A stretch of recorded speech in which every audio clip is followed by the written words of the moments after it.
Welcome to Just In. I'm your host, Adriana Lamar, and it's a beautiful Saturday.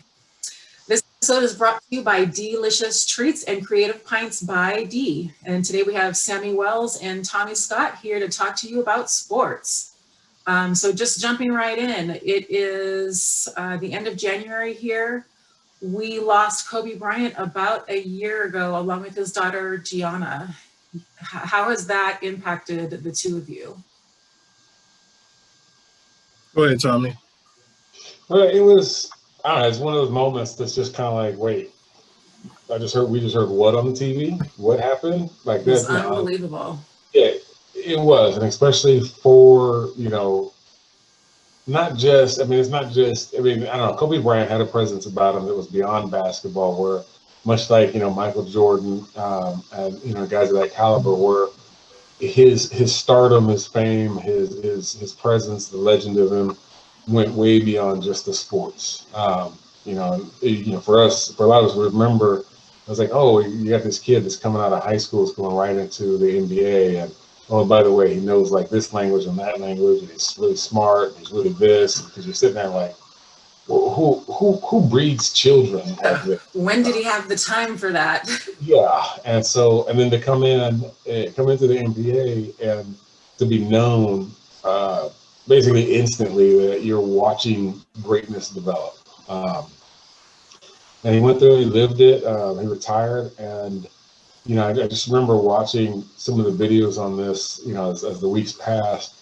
And I looked for it, I didn't really see it anywhere, but I just remember vaguely a video that somebody had posted. It was after January of last year, of I guess like a flyover, Kobe's helicopter flying, over their house or near their house, and it was one of those like, that moment. Imagine like you're looking at something that's just, it's just Tuesday, right? Or it's just a day of the week, nothing special, but that's the last time that you're gonna see that. Like it's like for whatever reason, it's never gonna happen again.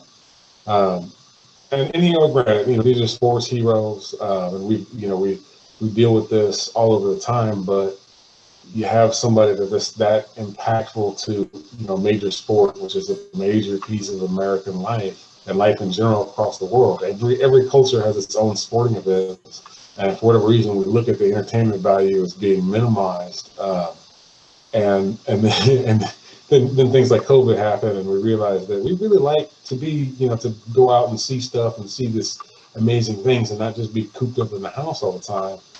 Well, it brings you together. It brings you that sense of community. And even looking at basketball on a screen or in an arena or whatever, you in that moment, in that, 2 hours or however long it is, you are connecting with thousands, hundreds of thousands of other people who are watching the same thing at the same time in the same headspace as you. Yep. When it's you walk through, you're wearing a Kobe Bryant jersey or a Lakers hat, whatever. You're walking through, the busiest airport in America, and you see somebody else with that jersey on over there.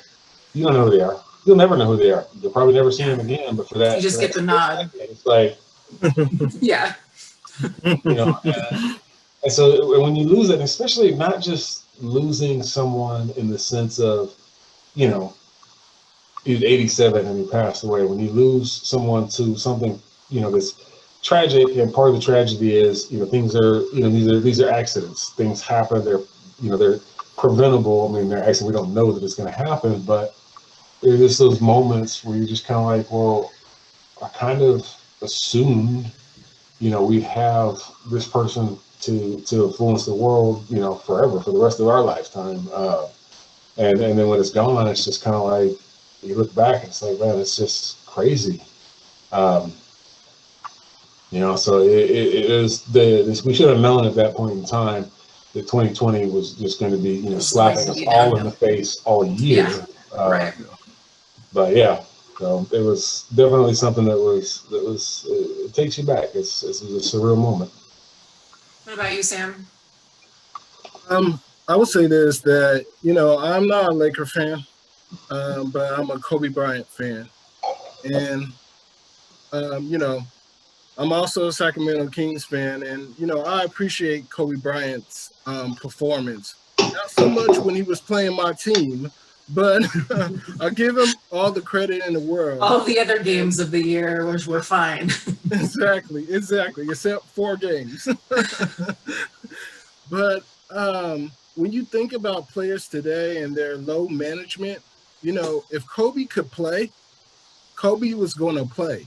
He wasn't going to cheat you. If you buy a ticket, he's not going to cheat you. He's going to be out there. And, and after basketball, he ended up being the best at the ventures that he went out and did. He went out and did his movie, got an Oscar for it.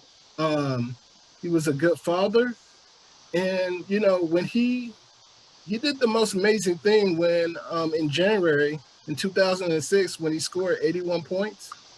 Now, Wilt Chamberlain holds the 100 points as far as the most scoring still. But Kobe is the second who holds the most points. And, you wouldn't think anybody in this age would be able to do that. But Kobe did. There's so much talent on those courts, and to be still able to get that many points in a game, it's crazy. Exactly. So, and the one thing that I admire about Kobe was about, nothing is promised. Do everything you need to do in the world and do it at 100%. Work at it. If this is what you want, you need to work at it.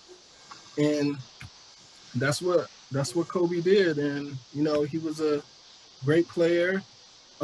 He was a great father, and he did a lot of things for a lot of people in the LA area. So definitely going to miss him. Yeah. Well, this basically 1-year anniversary of his death. It's ironic. I saw a meme on Facebook yesterday that, the summary is you should talk to people as if today is the last time you're going to talk to them ever again. And so the 1-year anniversary of Kobe's death kind of reminds me of that again, is to say, tomorrow isn't promised, and make sure the way you're talking to somebody is something you can be proud of, even if that's the last time you talk to them. So anyway, we have a full agenda today, a lot of football, but before we head into the football, here's a question for you. Conor McGregor, what happened?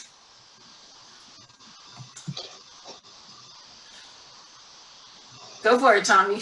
Yeah. Silence. No